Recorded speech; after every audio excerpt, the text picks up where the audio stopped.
Yeah, what's up? Uh, yeah, happy holidays. This is my second video. The first one turned out all right, and like I said before, I'm not doing this to be a internet sensation or anything. It's just all about the car collecting, all about the diecast 164. Again, we're dealing with Hot Wheels. These are the car culture cars, and you're gonna recognize some of them if you're into the hobby like I am. Uh, the past 2 weeks been kind of dry, unrelated. Uh, I had a great haul, but I got this Matchbox. Let's get this out the way. This is a Matchbox Fire Chief Hudson Hornet. It's okay. Something to add to the collection. Great decal, but missing headlights and tail lights. Of course, it's a main line. What can you expect? Uh, so there it is. I went to the pegs at Target the other day. I think it was Tuesday, and was going to see if I could find some models I've been looking for. Mainly like the car culture. I don't know why I keep looking for this snake and mongoose. Um, a few other car culture cars that I have been looking for. Of course, I'm still looking for the S15 from the Forza series, which I cannot find. Uh, I'll probably have to order that one online, but just when I had given up, because I had pretty much got everything, I was going to Barnes and Noble to get some gifts for my niece and nephew, and they had this Hot Wheels 50th display, which, these cars right here, I had picked these up, and these are part of the 50th anniversary favorites. This one was one of the pegs at Target. I don't know why a lot of people don't want this. I guess because they don't know not much about a Javelin. My dad had one of these when I was growing up, so I definitely know. And it's one of the first cars I wrecked. Long story, I was 12. And yeah, again, a long story. Maybe I'll tell it online sometime. But this is another one. I found this one at Advanced Auto Parts store, which I just looked at one day. I was doing some peg hunting, I think, like a week ago. I was just clothes shopping. I found this one there. I really found the Fast and Furious cars, but they were the wrong scale. I don't collect the biggest scale, but they had some cool Fast and Furious cars.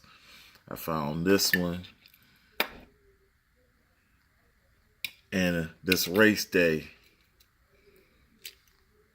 Porsche, which I think is from last year. But man, it's cool. I had to have it. They had some M2 castings too.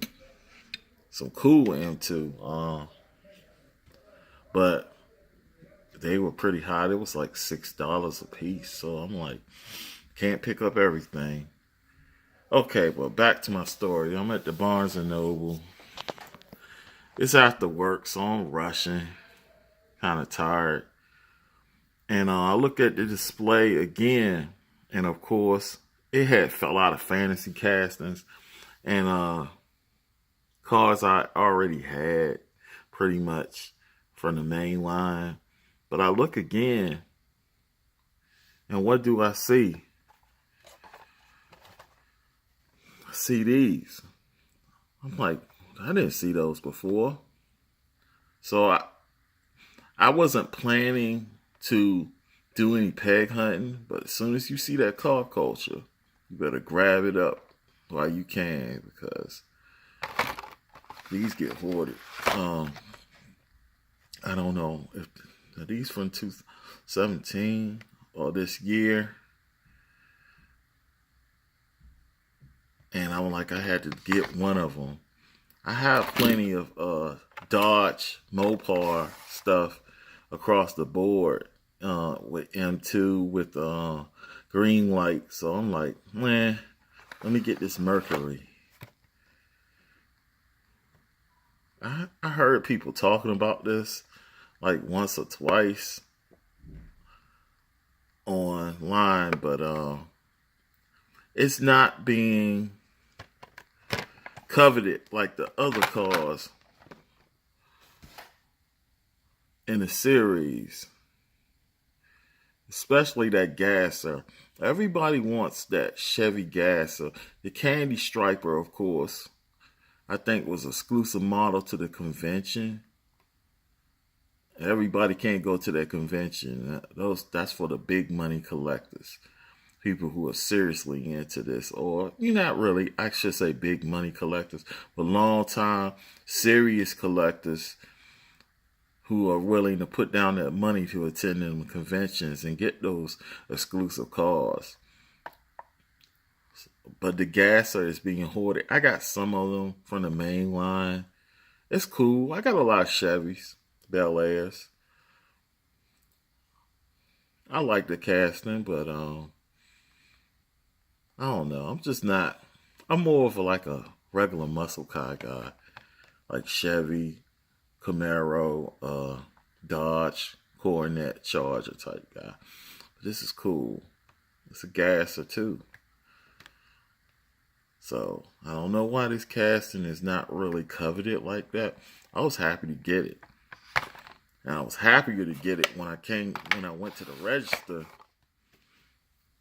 and the guy told me that these costs was $370 a piece. This the one I left behind initially, the Dodge Coronet. But as soon as he told me it was $370 a piece, I hurried up and got my butt back to that display and picked up this Dodge Coronet. Because all the collectors know, know that these cars are $6.50 a pop plus tax, usually. But to get two for the price that you would pay for one, oh, this was a good deal. That's why I'm doing this video. It's got the moon eyes up here. That Dodge Coronet, man, it's cool. Again, let's look at the rest of the series. Everybody was going for that Supernova too. It's a earlier model Nova, a '63 up here. That's pretty cool. But hey, you get what you get, man. Sometimes you can't get everything you want, but when you see an opportunity, especially you see a bargain like that, you better snap it up. I don't know how many cars they had on that display. People weren't really looking at them. Most of the people I saw there were either shopping for their kids, and if they were shopping for themselves or looking at something that they had on the shelves, they were more so looking at like they got some like that Fuku Pop stuff and figurines and stuff like that. Marvel for figurines, I guess. And the rest of these, man, I got all the car culture out because I just wanted to basically display them and talk about some underrated castings. That Bel Air, like I showed before, I don't know why a lot of people don't want this. I haven't even heard nobody talk about that one. Same thing with the AMC. Of course, I found these probably like months ago. One of these I found this Woman the Pegs. This one I found this.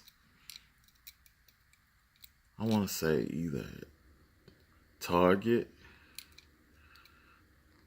It might have been a grocery store in a bin, in a giant bin. And I'm happy to have it, even though it doesn't have headlight or, of course, the Japanese historics, which everybody was. I got these online. I couldn't even find them. This is one everybody was going crazy for. Of course, it's now in the Car Carrier series, which I can't find in a G Ready deco. This is cool. This is Laurel. I'm really into the like them JDM cars. This is the C110, I think it's called. Yeah, no, the C210 Skyline. A lot of people was going crazy over this one too, because they had did the Ken Murray and the box Skyline, and then you had the van. They call it the van overseas, but we call it the wagon. This is the Skyline, and this has been redone. And good luck to you if you find it. And then I think it's in Car Carriers too. Good luck to find it, because these was being hoarded. I had to order this from Amazon. This on the end, it's I guess it's related to car culture, but it's more of, this is like the Justice League thing they did with the Green Lantern, and it's in some places it's a big peg warmer. I don't know why. It's a nice casting. It's the Dodge. Is it the Dodge or the Ford? Yeah, it's the Dodge van. It's pretty cool, man, with the Green Lantern up there. And I guess people ain't messing with Green Lantern because he's not that popular. But I like Green Lantern, so I got it. Yeah. Yeah, this is kind of quick. And back, I showed this in the other video. And it's basically, I got those by these because these were pretty much before car culture, of course. It was Larry's Garage, Hot Wheels Garage, Boulevard series, what have you. And these cars came from that era, except for this one. This is a Super Treasure Hunt, but of course that's kind of related because of the real riders. So I displayed them together. I think the last video I didn't show this vet. It was in the other room. And this vet, to me, nobody talks about this vet sitting on real riders. Man, that's a cool car. I'm glad to have this in the collection. My collection is not as big as other people's, but I try to find the best pieces I can and add them to the collection. And it's just fun to share it with everybody. You know, it got me excited. I subscribed to someone else's channel, and they were pretty much, man, just show what you got, man. We want other collectors. They get excited about seeing other people's collection too, because it lets them see some things they probably missed, or some things that they don't know about, that they can go back and probably collect. You know, because I mean, everybody, a lot of people follow the pack, and just get stuff because it's popular, especially the scalpers, because all they care about is making money off the back end, which is cool if you're gonna do that. You know, they hoard like the 510 wagons, the Skylines, the gases, you know, whatever is big, the Porsches, you know, and they focus on certain models. I try to have my collection be a little more diverse. Um, I hear people call them about stuff like Tomoko Limited and Kyoshi. I'm not there yet, you know. I'm not. I haven't paid like up to maybe like $20, over $20 for a diecast car, but I see why people do that, because you know the quality and the care that's taken in the designing of it, and especially if you're into the hobby. So, well, that's my video. I've been rambling. Happy holidays to you. Please subscribe to the channel if you feel like you really like this video. Like I said, I'm not trying to be an internet sensation. I don't even care about the notoriety of basically being on YouTube and how many followers I have. It's just about the collecting and, you know, sharing with other collectors and getting their opinions or comments, you know, feedback, you know, because I go to other channels and I learn so much, you know, and it's a great hobby, man. Everybody should have a little hobby you should have, especially during the wintertime when you can't go out and play like basketball. You can't go out and play golf, or, you know, you can't go bike riding or anything like that. It's something that keeps me, you know, grounded and away from the stress of the 9 to 5. So again, happy holidays, and yeah, keep collecting if you're collecting. Peace.